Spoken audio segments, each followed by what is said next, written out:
tuwanyisa ebintu ng'ebiragalalagala ebyo byonna byonna ayita mu masomero ng'abisomesa abaana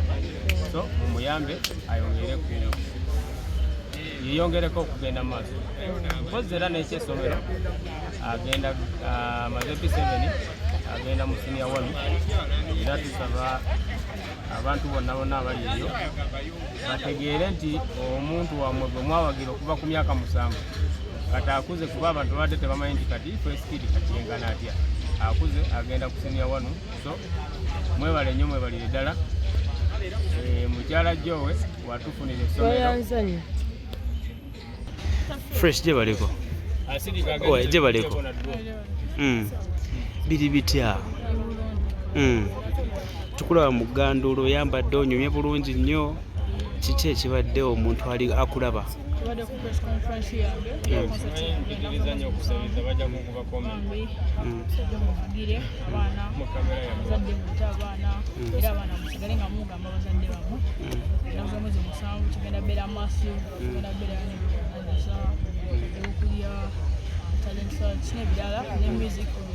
I've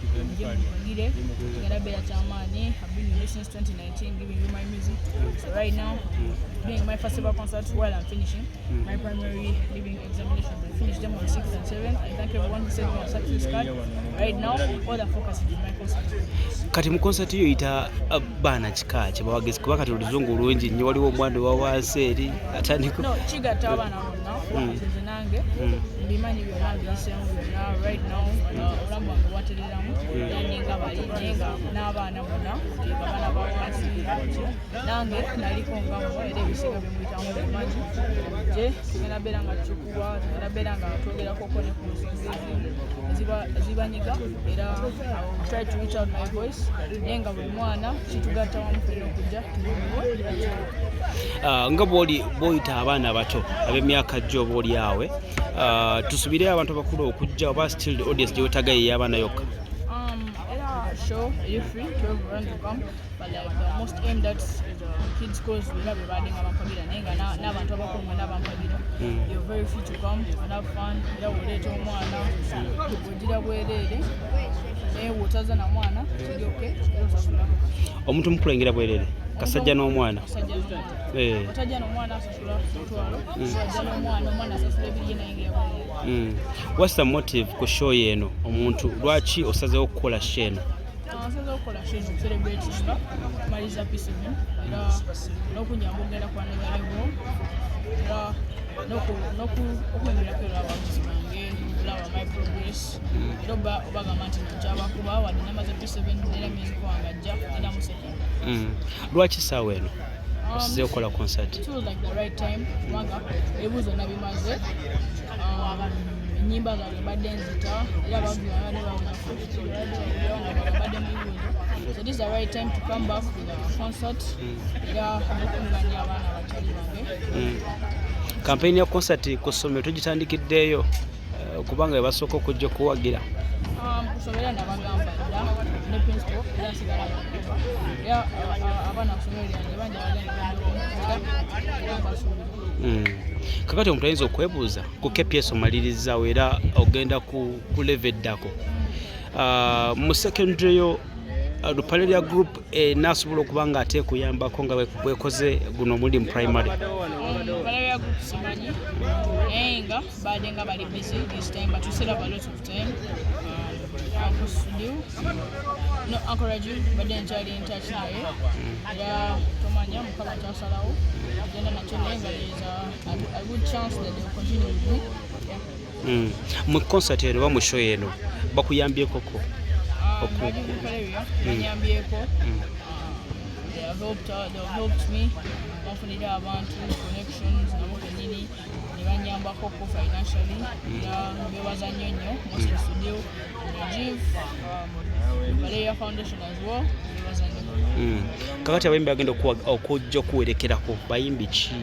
bagenda okuwerekerako ku show eno gye tulanga kati abayimbi bangi abayimbi bonna bayimbi abato mulaba ku bayimbi new artist mulaba abayimbi abakulu era bemuzimu ennyumirwa bagenda beerawo abayimbi bonna Ku press tulabeyo okusinga bayimbi bakulukulu okusinga Bafana Basiriki Vocals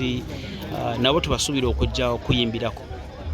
okuyimbira audience yo. Abayimbi bonna badde wano bagenda kujja n'abayimbi abalala bonna abatadde ku bagenda kujja kulabira nga kyo. Ebimu ku bisembayo omukono gwena ne Palaso gwenkana gutya kuba ndabye Palaso ndowooza ne concert ogiraba nasooka giraba wa Palaso nga postinze. Connection ye Palaso eyimiridde eti? Uncle Palaso alinga taata wange ye ne taata wange bamukwano nnyo anyamba nnyo bingi ng'obudde ne ku bya concert abaddengawo tumitinga abantu bangi naye position nyingi naye era bintu bye tukyakola fonna naye nga ye anyamba ambeereddewo nnyo era mwebaaliza nnyo ekyo concert yange eno baddewo nanyamba nabeera nga guidinga nafunira ku connections sponsors nampostingira ku kuba ina following era mwebaza nnyo for being at my concert and being ebigambo ebisembayo n'okukunga abantu bajja kuwagira era ebigambo ebisembayo byabakunga mwena ngenda kutambula ku 7 December abantu nje nabeera nga tusibirwa nabeera nga tweyagala bamaama bataata bonna babaleete era nabo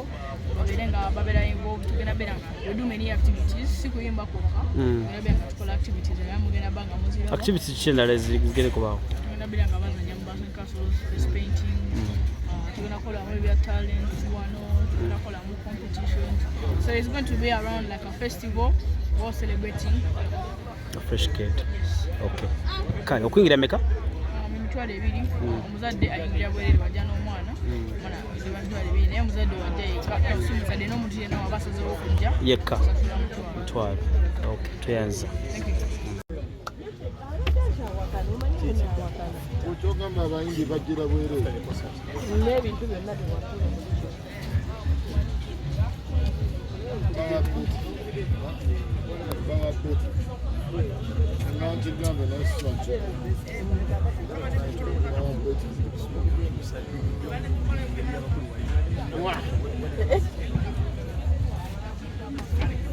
kale sebo ebyo ate gyogenze sibitegedde kubanga badde tonna byogerako obweri simanyi lwaki ate kati obyogedde ati nze nkimanyi kubazisaamu naye ate ekyoyogedde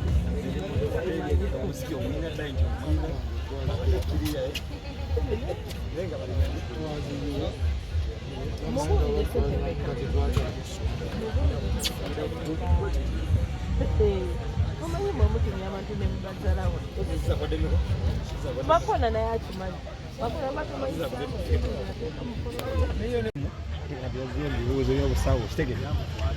naye omwana olyawo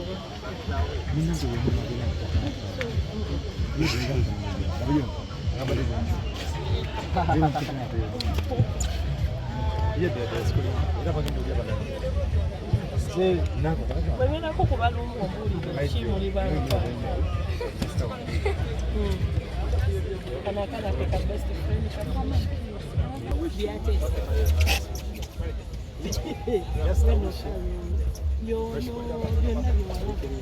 yakubayo ka foto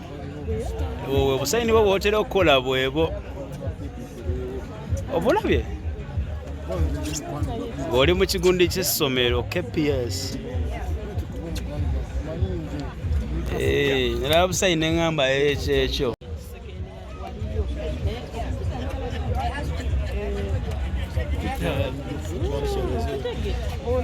egolezimawanda luwanda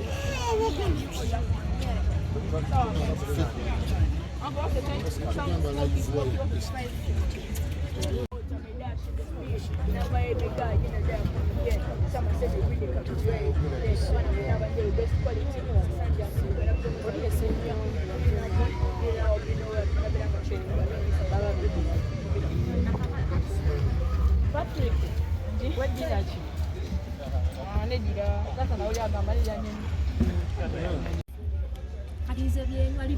siga fresh ajidde emmotoka ya Bafana eyo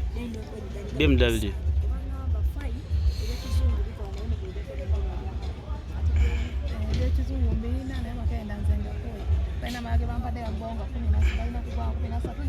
okyamira pakati